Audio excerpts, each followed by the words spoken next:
आपका maths by मिलन में हार्दिक अभिनंदन है। दोस्तों जो ये आज का जो अपना टॉपिक है वो है निर्देशांक ज्यामिति। निर्देशांक ज्यामिति की मैं बात करूंगा, लेकिन ये यूनिट अपन पढ़ेंगे किस प्रकार से, इसका वर्णन सबसे पहले मैं आपके सामने कर देता हूं। इस यूनिट में दो यूनिट हैं, 9.1 और 9.2। ये यूनिट अगर अपन और टीचर्स की तरफ पढ़ें तो मैं सीधा आता 9.1 के क्वेश्चंस निकालता, हमें करवाता हूं फ्री। लेकिन मैं चाहता हूं कि हम आप हर चीज का बेस समझे कि ये चीज बनी कैसे है, और क्वेश्चन कितना भी घुमा कर आ जाए आपको कोई प्रॉब्लम नहीं आए। इसलिए अपन पहले 9.1 का पूरा बेस पढ़ेंगे, उसके बाद 9.1 पूरी करेंगे, फिर 9.2 का बेस पढ़ेंगे और फिर 9.2 पूरी करेंगे, जैसा कि अपन स्कूल्स में करते हैं। तो आज अपन 9.1 का पूरा बेस पढ़ेंगे। इसमें है क्या, आखिर ये प्रश्नावली क्या बोलना चाह रही है, जिससे आप लोगों को 1% भी कंफ्यूजन का सामना नहीं करना पड़े। इसके साथ ही मैं इस यूनिट को स्टार्ट करता हूं। इस यूनिट का नाम है निर्देशांक ज्यामिति। निर्देशांक ज्यामिति की अगर आप परिभाषा की बात करें तो ये दो वर्ड से मिलकर बना हुआ है। कौन कौन सा वर्ड है, इसका संधि विच्छेद करो, क्या होता है, निर्देश प्लस अंक। इसका मतलब हुआ कि किसी अंक को निर्देशित करने वाले अंक, किसी अंक को निर्देशित करने वाले अंक क्या कहलाते हैं, निर्देशांक कहलाते हैं। अब अगर इसके बेस के ऊपर और नीचे जाके बात करें तो निर्देशांक के बिना कोई ग्राफिकल घटना नहीं हो सकती, कोई त्रिकोणमितिक घटना नहीं हो सकती। कैसे, जैसे आपको मेरे पास आना है, वहां से मेरे पास आना है तो आप पहले तो सीधे यू आएंगे, फिर थोड़ा बहुत जो छोटा मोटा घुमाव है वो घुमाव लेंगे, और फिर मेरे यहाँ तक आने के लिए आपको ऊपर भी आना पड़ेगा। मैं बोलूं कि आप मार्कर लो, ये यहाँ पर है, मार्कर लेना है आपको, ये मार्कर लेना है ये वाला, ठीक है। तो मार्कर लेने के आप ऐसे आएंगे, फिर यू आएंगे और फिर यू आएंगे, मतलब 1 2 3 जगह आप घूमे तो 3 क्या होते हैं, अक्ष होते हैं। हमेशा ध्यान रखना कि अक्ष कितने होते हैं, 3 होते हैं, x x, y x, z x. अक्ष कितने होते हैं, 3, x, y x, z x. लेकिन 10th के सिलेबस में कितने अक्ष दिए गए हैं, 2 अक्ष दिए गए हैं। कितने अक्ष दिए गए हैं, 2। तो 10th के हिसाब से अक्ष कितने होते हैं, 2, एक्स एक्स और वाई एक्स, जिसको बोर्ड पर लिखा जा सकता है इस प्रकार से। ये कौन सा अक्ष है, ये है एक्स एक्स, ये है वाई एक्स। हमेशा ध्यान रखना, इसकी छोटी सी बात मैं आपको बताता हूं, एक्स एक्स और वाई एक्स। मैं इस प्रकार से खड़ा हूं तो ये मेरी क्या है, क्या है, भुजाएं। क्या है, भुजाएं। तो ये वाला जो अक्ष होता है वो क्या होता है, भुज होता है। क्या होता है, भुज। भुजाओं से क्या बना है, भुज। और ऐसे खड़ा हूं तो ये वाली जो चीज है वो मेरी क्या है, कमर, कोटि। कमर, कोटि। कमर को क्या बोलते हैं, कोटि। तो ये अक्ष कौन सा हो गया, कोटि। क्या हो गया, कोटि। तो अक्ष को क्या बोलते हैं, भुज। वाई अक्ष को क्या बोलते हैं, कोटि। लिख लेना इस चीज को, क्योंकि क्वेश्चन आता है भुज इतना है, कोटि इतना है, तो बताइए कैसे होगा। तो आपको पता होना चाहिए कि एक्स अक्ष को क्या बोलते हैं, भुज, और वाई अक्ष को क्या बोलते हैं, कोटि। अब एक बात बताओ, ये बिंदु है यहाँ पर कोई बिंदु है, ये वाला। यहाँ पे अगर मैं आप कहूं तो नीचे लिख देता हूं 1, हमेशा ध्यान से इधर प्लस की रहेंगी और इस तरफ किसकी रहेंगी, माइनस की।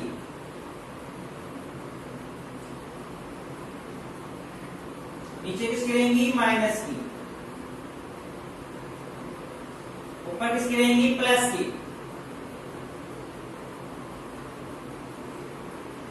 ये बिंदु है यहाँ पे। अब ये बिंदु यहाँ पर है तो आपको इसको निर्देशित करने वाले अंक ज्ञात करने हैं, मतलब निर्देशांक ज्ञात करने हैं। तो बताओ इस बिंदु को निर्देशित करने वाले अंक कौन कौन से हो गए। एक तो ये अंक निर्देशित कर रहा है, एक ये अंक निर्देशित कर रहा है। तो पहले बताओ एक्स पहले आता है कि वाई पहले आता है, एबीसीडी में एक्स पहले आता है कि वाई पहले आता है, एक्स पहले आता है। तो पहले किसका मान लिखेंगे, x का। तो x का मान कितना है 3, y का मान कितना है 4। तो इस बिंदु पर निर्देशांक कितने हो गए 3 और 4। मैं बोल रहा हूं कि इस बिंदु के निर्देशांक याद कीजिए। तो इस बिंदु के निर्देशांक आप याद करेंगे तो पहले इस प्रकार से छोटा छोटा डॉट कर लेंगे। तो बताओ इसके निर्देशांक कितने हुए, पहले x आएगा कि y आएगा, x आएगा। x कितना है 2 और y भी कितना है 2। मैं बोलूं आपको इस बिंदु के निर्देशांक याद करने हैं, तो कैसे याद करेंगे, वो डॉट डॉट डॉट करेंगे। पहले क्या आएगा x का मान कितना है -1 और y का मान कितना है 2, -1 और 2। मैं बोलूं इस बिंदु के निर्देशांक याद करो, कैसे याद करोगे, वो डॉट डॉट डॉट। पहले x आएगा कि y आएगा, x का मान कितना है -3, y का कितना है -4। जहां तक मुझे विश्वास है आपको यहाँ तक कोई प्रॉब्लम नहीं है। इसके बाद थोड़ा सा आगे बढ़ते हैं, तो हम क्या करते हैं,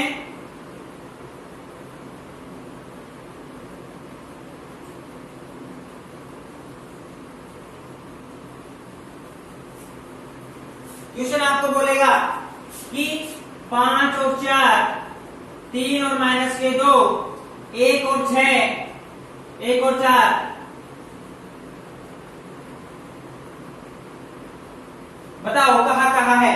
तो आप देखेंगे 5 और 4, तो 5 किसका मान है हमेशा, ये किसका मान होता है x का, ये किसका होता है y का। तो x का मान 5, बताओ x का मान 5 का है ये रहा, और y का मान कितना है 4। तो 5 की लाइन को 4 तक लेके जाओ, लेके और 4 को 5 तक लाओ, ये वाला बिंदु है 5 और 4। 3 और -2, x का मान कितना है 3, तो x का मान 3 ये रहा, y का मान कितना है -2, उसको -2 तक लेके जाओ, ये है कितना 3 और -2, 1 और 4, 1 और 4, x का मान कितना है 1, y का कितना है 4, 1 को 5 तक लेके जाओ 4 तक। कोई डाउट है, नहीं है ना। चलो आगे बढ़े।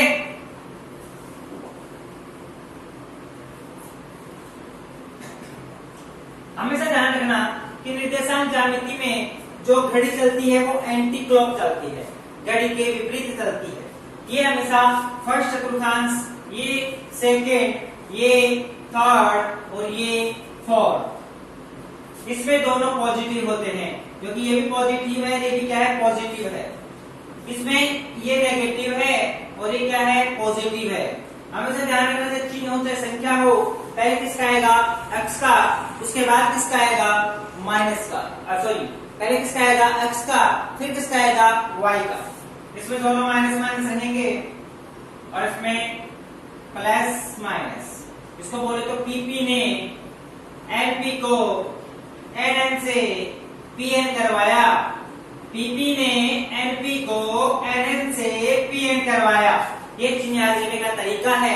अगर कोई बच्चा रटूट होता है तो, जिसको याद नहीं रहता, रटना पड़ता है, उसके लिए पीपी ने एनपी को एनएन से पीएन करवाया। तो डाउट। इसके बाद अपन थोड़ा सा आगे बढ़ते हैं इसी चित्र में।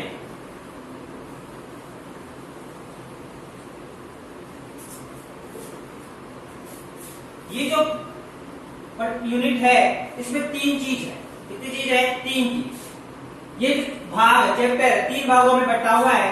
पहला भाग है दूरी, पहला भाग क्या है? दूरी। दूसरा भाग है विभाजक, दूसरा भाग क्या है? विभाजक। और तीसरा जो पार्ट है इसका वो है त्रिभुज।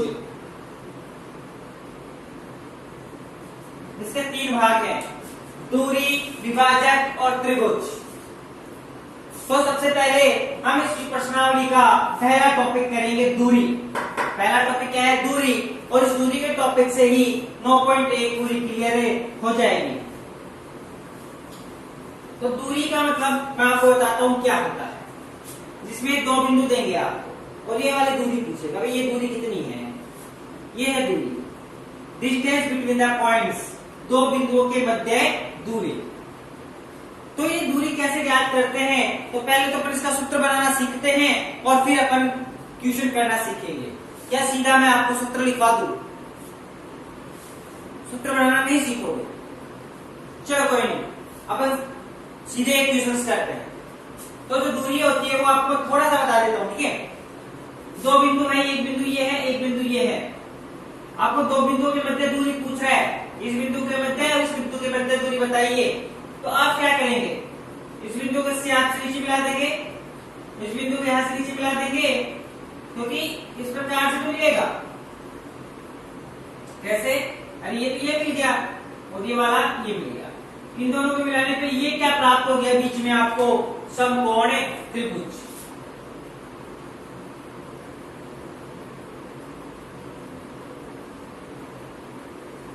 ये दो बिंदु थे, इन दोनों बिंदुओं के मध्य आपको दूरी ज्ञात करनी है। तो दूरी क्या होगी दोनों बिंदुओं में? ये वाली हो गई। अब आप ये बताओ मुझे, क्या आप अब कोई त्रिभुज दिख रहा है क्या? और त्रिभुज में ये कितने डिग्री का कोण हो गया? 90 का। तो आपको क्या ज्ञात करना है? कर्ण। क्या ज्ञात करना है? कर्ण। तो आपको पता होना चाहिए क्या ये x1 है, ये क्या है? x2, ये है y1, ये क्या है? y2। तो आपको छोटी सी बात मैं समझाता हूं, वो देखना इधर।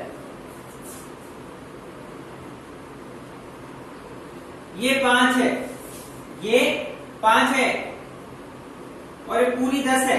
पूरी कितनी है? 10। तो बताओ ये कितनी है? ये 5 है और ये पूरी 10 है, तो ये कितनी बच गई? 10 माइनस 5 कितनी हो गई? 5।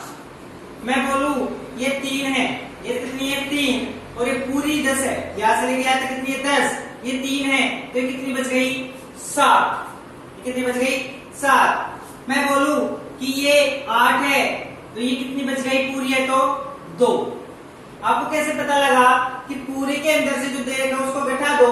जैसे ये यहाँ तक की दूरी कितनी है? 1, यहाँ तक की दूरी कितनी है? 2, यहाँ तक की दूरी 3, यहाँ तक की 4। इसी प्रकार से अपने को ये आधार चाहिए। ये क्या चाहिए? आधार। तो इसके बराबर ये होगा आधार जितने की दूरी चाहिए अपने को। तो इस पूरी दूरी में से मैं ये वाली दूरी घटा दूंगा, तो पूरी दूरी x2 हो गया कि नहीं हो गया? तो x2 minus x1, x2 minus x1 ये हो गया y2 माइनस y1। इसका लंब कितना हो गया? y2 माइनस y1 है और आधार हो गया x2 माइनस x1। तो कर्ण ज्ञात करना है। तो कर्ण का मतलब क्या होता है? देखो इधर, कर्ण का स्क्वायर बराबर आधार का स्क्वायर प्लस लंब का स्क्वायर। तो x2 माइनस x1 का whole square plus y2 minus y1 का होल स्क्वायर का अंडर रूट। स्क्वायर हटेगा तो क्या लग गया? Under root. तो ये दूरी का सूत्र हो गया। आपने बोला था जल्दी बताने से, मैं थोड़ा जल्दी से बताया इसको, ताकि अपन क्वेश्चंस अगर करें तो मैं आपको बताता हूं कैसे आएंगे। वेट एंड सी।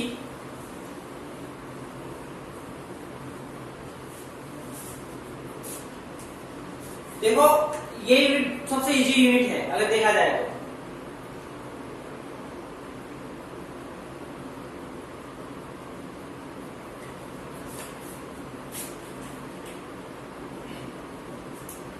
देखना, मैंने आपको बताया कि दूरी का सूत्र जो हमने प्राप्त किया वो सूत्र क्या प्राप्त हुआ अपने को? x2 माइनस x1 का whole square plus y2 minus y1 का होल स्क्वायर। अब आपको क्वेश्चन क्या देगा? कोई भी दो निर्देशांक दे देगा, जैसे 1 और 2, 3 और 4 की दूरी ज्ञात कीजिए। तो आपको पता है कि ये पहला निर्देशांक x रहेगा, दूसरा y, पहला x, दूसरा y। तो पहला तो 1 1 रहेगा, दूसरा 2 2 रहेगा। अब ऐसा ध्यान रखना, पहला 1 1, दूसरा 2 2। इसको 1 1 मान सकते हो, इसको 2 2 भी मान सकते हो, लेकिन ध्यान रखना ये 1 है तो ये भी कितना रहेगा? 1, और ये 2 है तो ये भी कितना रहेगा? 2। बस यहाँ पे दूरी का सूत्र लिखो। दूरी का सूत्र होता है x2 माइनस x1 का whole square y2 minus y1 का होल स्क्वायर। x2 का मान कितना है? 3 माइनस x1 का मान कितना है? 1। 3 माइनस 1 का होल स्क्वायर और 4 माइनस 2 का होल स्क्वायर। 3 में से 1 गया तो 2 और 4 में से 2 गए तो 2।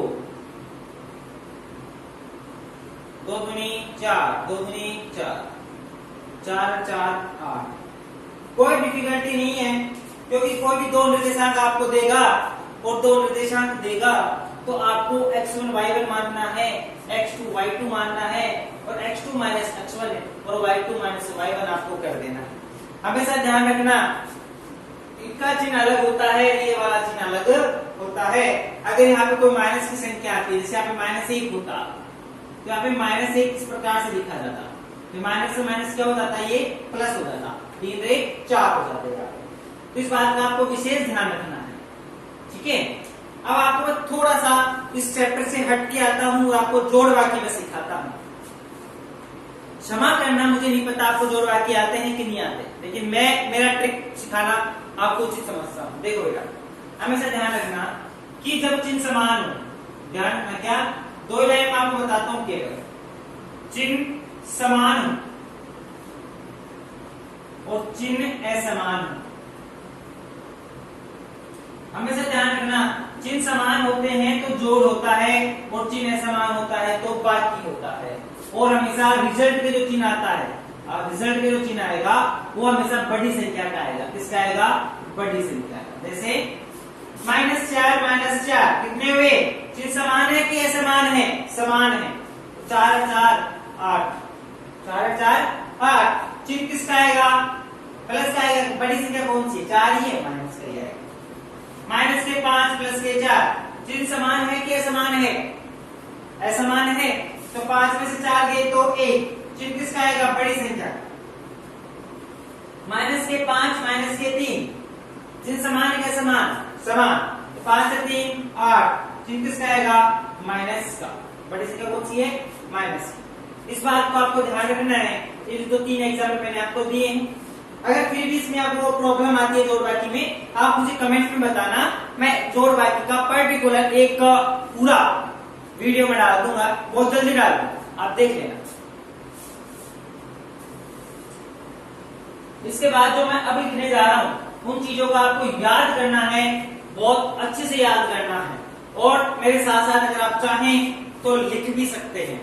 पहली जो चीज है वो है कि त्रिभुज किसे कहते हैं, क्योंकि ये चीज इसमें आने वाली है। और त्रिभुज के जो प्रकार होते हैं 6 प्रकार, वो नहीं है, 3 प्रकार है। उसके बाद चतुर्भुज, मैं बोल देता हूं, लिखना लिखता नहीं हूं, बोल देता हूं, आप लिख लेना पोस्ट करके। त्रिभुज, 3 भुजाओं से घिरी हुई बंधाकृति को त्रिभुज कहते हैं। अगर 3 भुजाएं हैं, अगर आपको 3 ही निर्देशांक दे रखे हैं, इसका मतलब है कि वो हो सकते हैं किसी त्रिभुज के हों, हो सकते हैं नहीं हो। तो आप कैसे पता करेंगे कौन सा त्रिभुज है कौन सा नहीं है? उसका एक इलाज क्या, कि त्रिभुज के निर्देशांक ज्यामिति में 3 पार्ट है, वैसे 6 होते हैं, निर्देशांक ज्यामिति में 3 है।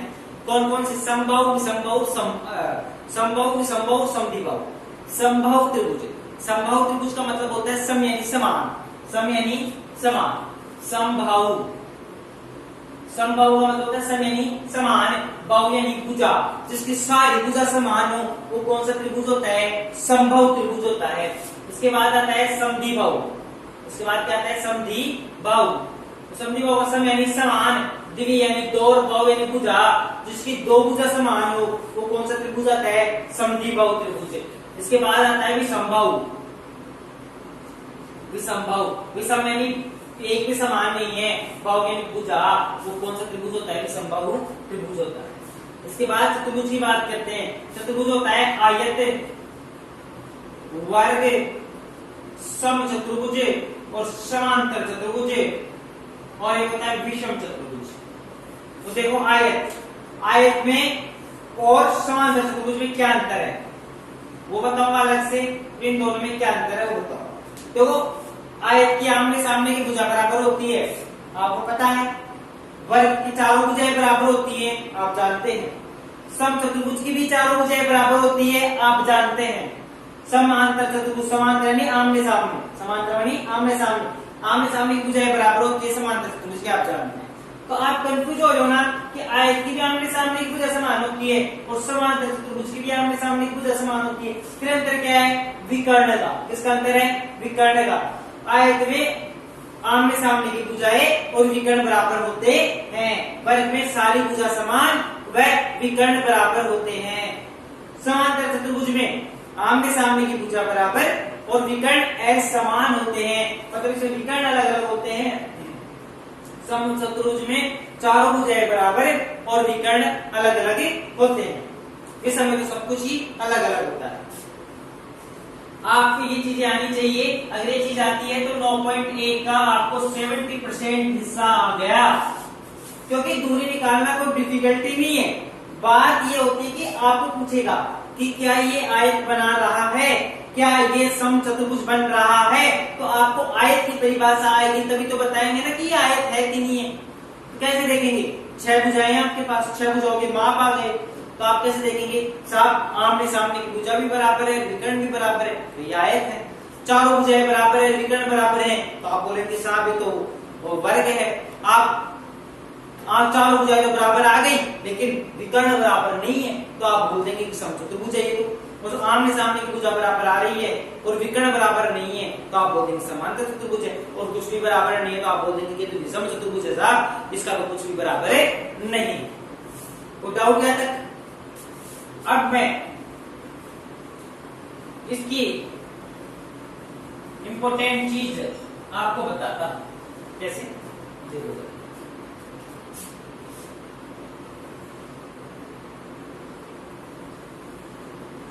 मैंने बताया था ये y एक्स है और ये कौन सा एक्स है? x एक्स है। बेटा देखो, ये इसको बोलते हैं मूल बिंदु। इसको क्या बोलते हैं? मूल बिंदु। और मूल बिंदु के निर्देशांक हमेशा होते हैं 0 0, क्योंकि ये यहाँ का उद्गम स्थान है और उद्गम आदमी का हमेशा 0 से होता है। किससे होता है? 0 से। तो मूल बिंदु निर्देशांक कितने होते हैं? 0 0। और जब बिंदु दूसरे अक्ष पे होता है, दूसरे अक्ष पे मतलब है जैसे कोई बिंदु यहाँ स्थित है, तो बताओ y का मान कितना होगा? अरे यहाँ है तो y का मान तो 0 है, यहाँ पे कितना है? 0। तो दूसरे अक्ष पे कोई बिंदु स्थित होता है, जैसे अक्ष पर स्थित है तो y का मान कितना होगा? 0। और कोई बिंदु y अक्ष पर स्थित है तो अक्ष का मान कितना होगा? 0। मतलब कोई एक दूसरे अक्ष पर स्थित है, x अक्ष पे तो y का मान 0 और y अक्ष पे है तो अक्ष का मान क्या होगा? 0 होगा। कोई डाउट है? नहीं। अब अपन 9.1 यूनिट स्टार्ट करते हैं और 9.1 यूनिट के कुछ क्वेश्चंस करने की कोशिश हम करेंगे।